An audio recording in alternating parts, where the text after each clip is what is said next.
Personal experience, anybody my age, we've had iPods since we were in elementary school, middle school. So our entire lives are captured.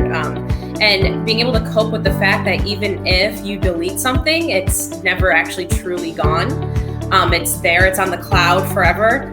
And so for me, my entire drinking history has been captured through Snapchat, through Instagram stories. You're listening to The Recovered Life Show, the show that helps people in recovery live their best recovered lives. And here is your host, Damon Frank. Welcome back to The Recovered Life Show.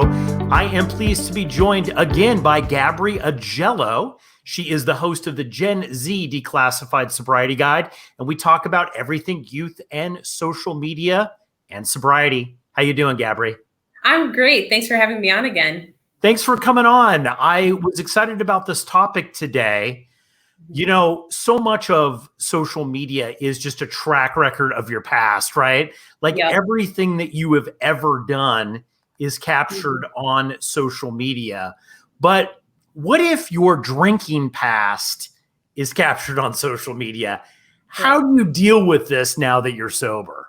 Right. Yeah. From personal experience, anybody my age, we've had iPods since we were in elementary school, middle school.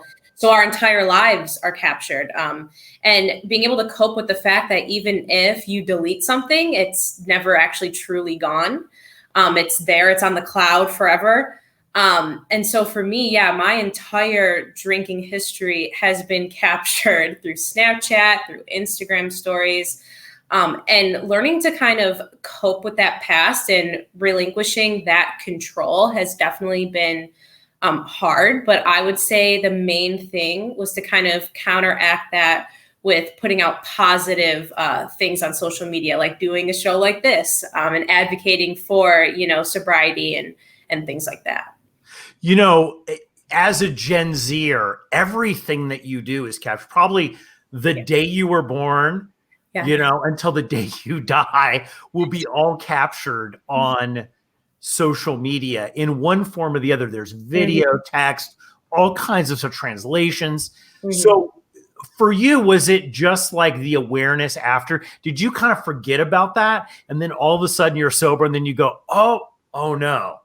Yeah, because I kind of talk about this on my channel. I feel like I'm a different person. Obviously, emotionally, I feel like I'm a more mature, different person, but physically, obviously, I am not.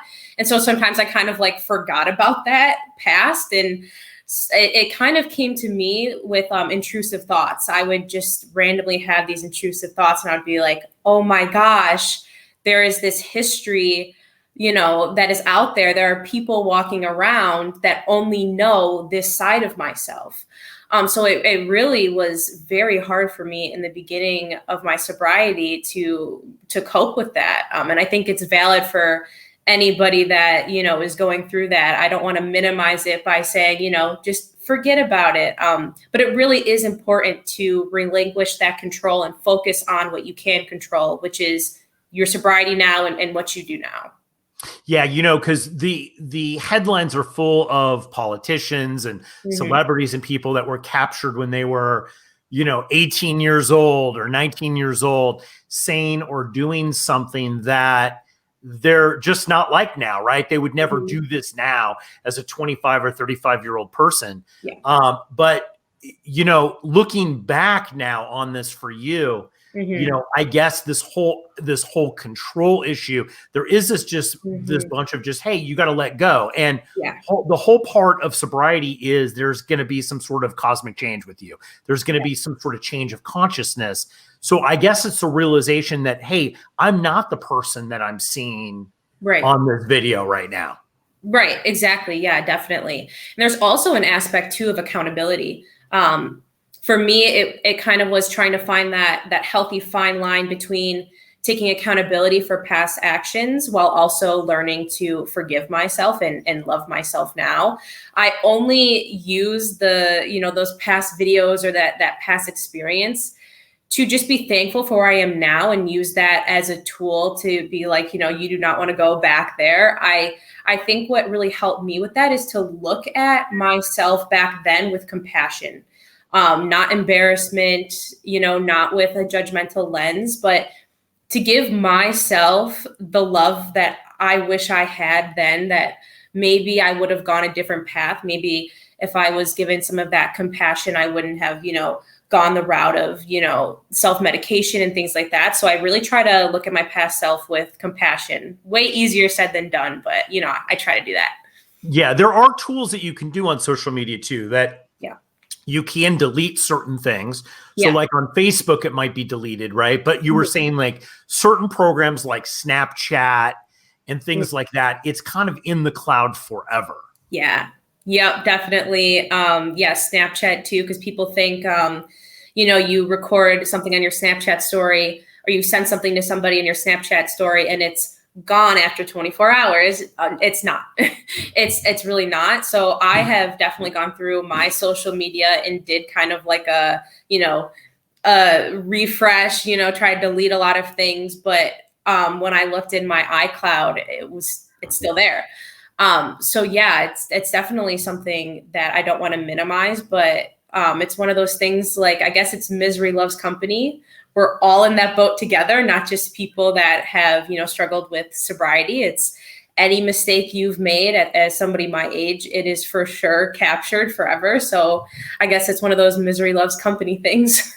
Yeah. And honestly, if you've been sober for a period of time, if you've done something that you shouldn't have done, you've probably already made an amends for that, right? Absolutely. And you've somewhat moved on with your life, and that person has moved along with their life. Right. But I've seen this also be the cause of relapse for people, right? Because it triggers them with, I guess it would be shame, right? This very low energy, because they realize, hey, I'm not that person that I was on that video. And I probably wouldn't have acted that way if I didn't have the allergy to alcohol, right? Yeah. Obviously, if anybody's an alcoholic or knows an alcoholic, they know that when they consume alcohol, certain things happen to them physically that doesn't happen to just the average person. Yeah, that's a really good point too. And I for sure struggled with that. That was one of the main things that, I still struggle with sometimes with that. I think too, it's like you said, the shame thing. And it's also knowing that there are people out there that only know that one side of you. And it's like, you want to prove to them, no, like that was just one side of me. That was, that wasn't me. That was like, my disease. It was my mental health issues.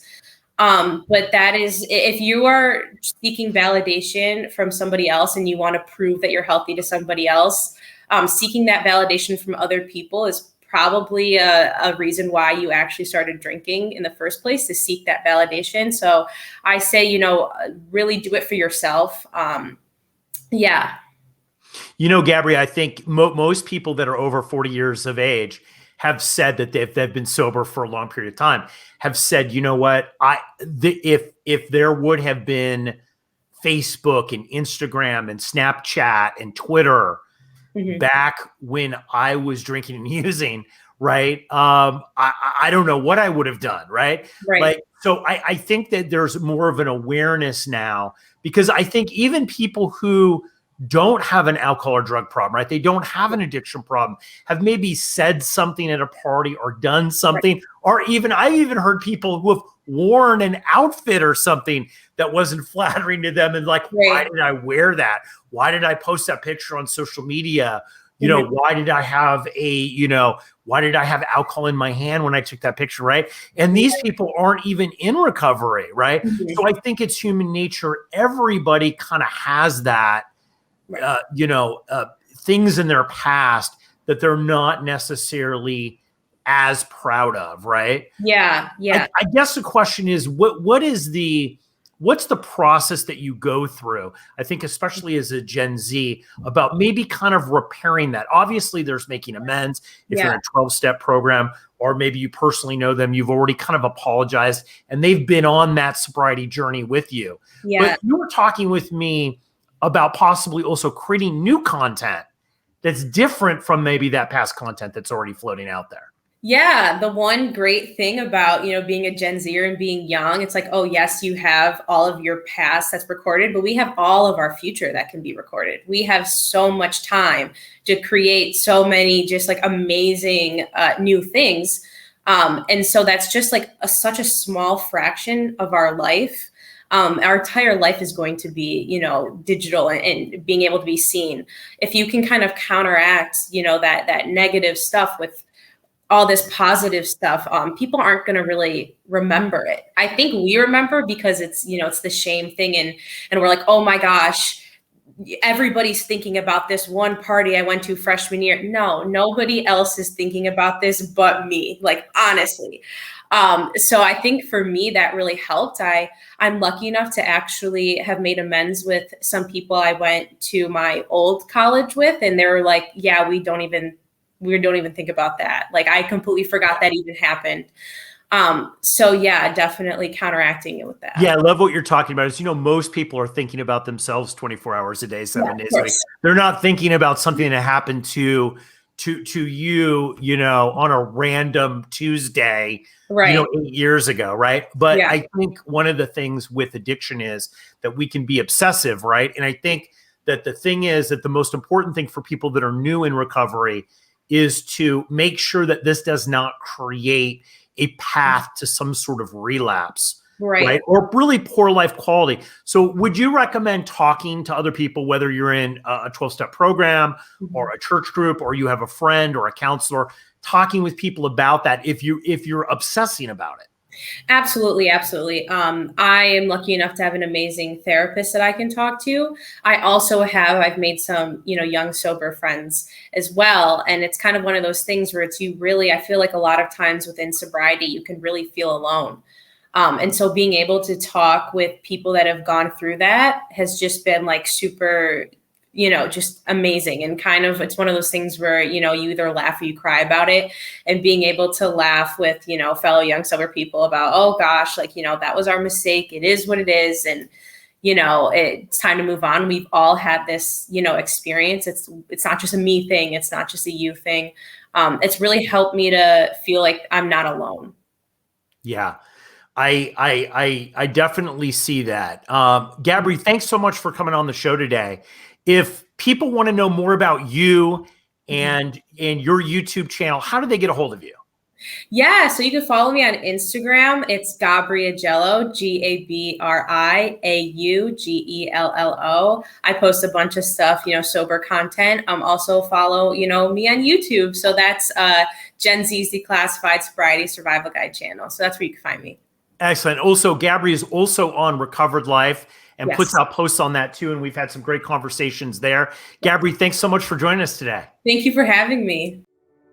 Keep the conversation going. Join Recovered Life, a community of like-minded people who are looking to live their best recovered lives. Membership is free, and you can apply at recoveredlife.us.